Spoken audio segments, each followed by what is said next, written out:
Welcome to the channel, guys. My name is Plural Bets, and on this channel, I like to do hip-hop album reviews. I take an album, I listen to each song, give a brief breakdown of each one, and then rate them on a scale of 1 to 10.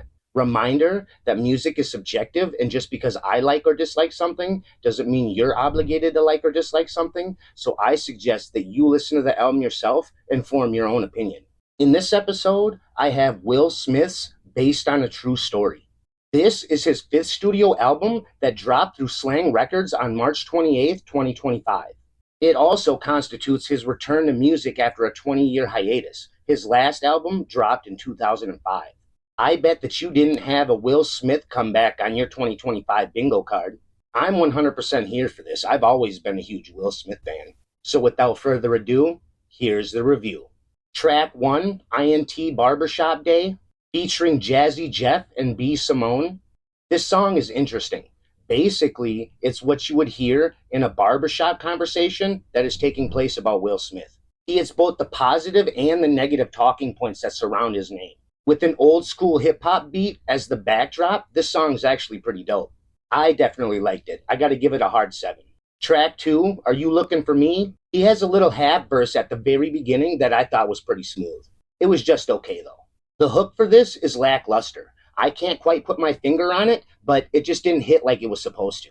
The first half of his verse is okay, but the second half of his verse is pretty good. He switches his cadence into something that's pretty sweet, actually.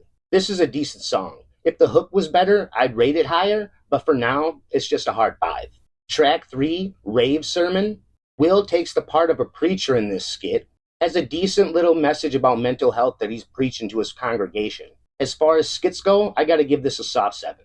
Track 4, Rave in the Wasteland. The first verse for this was a decent start. It was alright. A little superficial, but it kind of makes me feel like he's about to dive into some deeper topics. The transition into the hook is okay as well. I like that part a little bit. The second verse, though, was disappointing. Like I said, he makes you feel like he's about to dive deeper, but it's still more superficial struggle. This track really feels like a pump fake. I was disappointed in it. If he would have done more than scratch the surface, it probably would have been pretty dope. But it was lame. I'm giving it a hard 3. Track 5, Bulletproof, featuring Jack Ross. I liked the song. It was super smooth. His first verse was just average, but his second verse was pretty dope. Definitely the better verse on the song for sure. But my favorite part has to be the hook with Jack Ross. It definitely brings the song all together. Dope song. I gotta give this a hard 8. Track 6, Hard Time. This has a Tiana Taylor feature on it. Will's first verse is probably the best part of the song. If I'm being honest, it's probably the only part worth listening to. The hook on this was lackluster. I kind of felt like it could have been sung with more energy, but that's just me. I gotta give this a soft 4. Track 7, Beautiful Scars, featuring Big Sean and OBanga. The intro to this is him claiming that he turned down the Neo role for the Matrix movies, and that transitions into a pretty funny skit with Big Sean, where he ends up taking both of the pills. Will's first verse is dope, and I gotta say that it's the best verse on the song by far. I didn't like the hook at all. There was something about the vocal mix that just made it weird and lame. Big Sean's verse was alright. If I'm being honest, I'm not too much of a fan of Big Sean's style and flow, so it just didn't hit good for me. Will's second verse started off lackluster, but he did kind of pick it up at the end. I wasn't really feeling this one, so I gotta give it a soft 3. Are you sick of drinking 6 cups of coffee just to get through your day? Sick of crashing out because them energy drinks that you buy at the store just don't do it? You can make the switch like I did over to W Energy, the healthy energy solution, made with neurofactor that increases your brain function, and packed with a bunch of vitamins and amino acids that your body needs. Oh, and did I mention that it tastes great? I urge you to make the switch today. Head over to w.gg today and use the code SUSTREET at checkout for 10% off your order. Track 8, Tantrum. Joyner Lucas is featured on this song. I gotta say that the beat is sick. Matter of fact, the entire song is dope. Will Smith had the better part of the first verse. Not trying to say that Joyner didn't do his thing, but Will Smith just outperformed him. The second verse, which happens to be my favorite, they do a back and forth every few bars, which was actually pretty dope. In what I constitute the third verse, Joyner has the better part. Will Smith does his thing too. Amazing work from both of these guys. Dope song. I gotta give this a hard 9. Track 9, First Love, featuring Marcin and Indiana Martinez. I do gotta clarify that I am not fluent in Spanish, so half of this song I really couldn't understand what was being said. But that is not why I gave it the rating that I did. Will Smith's verse was okay, but it was only average. I couldn't tell if he was trying to be in a new relationship or rekindle his relationship with his wife. And the Spanish lady at the end just didn't hit right. She felt offbeat and she was lacking energy.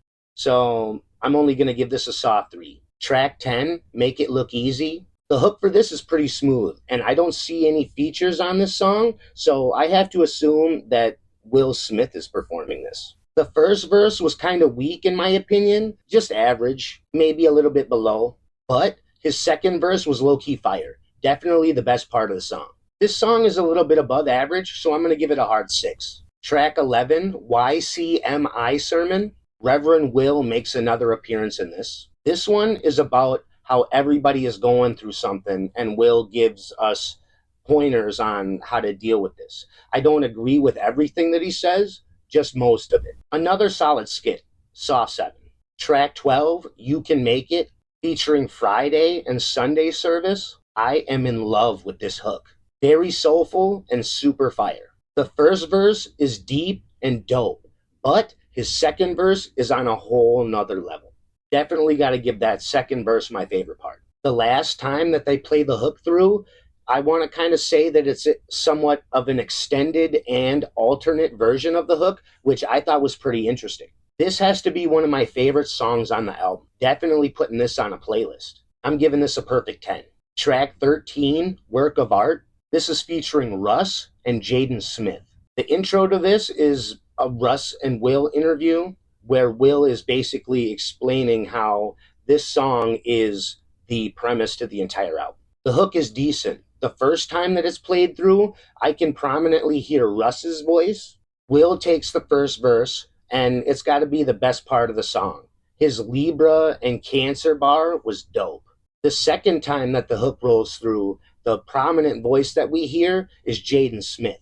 So that just makes the hook more interesting. Russ takes the second verse, and I'm not trying to say that he doesn't do his thing. It's just the worst verse on the song. Sorry, Russ. Don't beat me up. Nah, I'm just joking. It was okay. Will low-key snapped in his second verse too. I like that verse as well. And then the outro to the song is more of the Russ and Will interview. This song is pretty good. I'm giving it a hard 7. Track 14, WOA Sermon. Reverend Will makes another and the final appearance on the album, telling the people that they are a work of art no matter what. This has got to be the least interesting skit of the album. There's nothing really special going on here, so I got to give it a hard 5. This album had its ups and downs, but Will Smith proved that he's still got it, even though he's pushing 60. From what I've seen and heard about the reception from this album, I am in the minority by wanting to recommend it to you. The Reverend skits were thought-provoking and flowed seamlessly into the album. I liked most of them. I'm putting a few of these tracks into regular rotation. They're that good. Hopefully this is not his last album, because I really want to hear more from Will. If you like this video, be sure to smash that like button. Let me know which album you think I should do next, and subscribe for more album reviews just like this one. Until next time, friends, peace.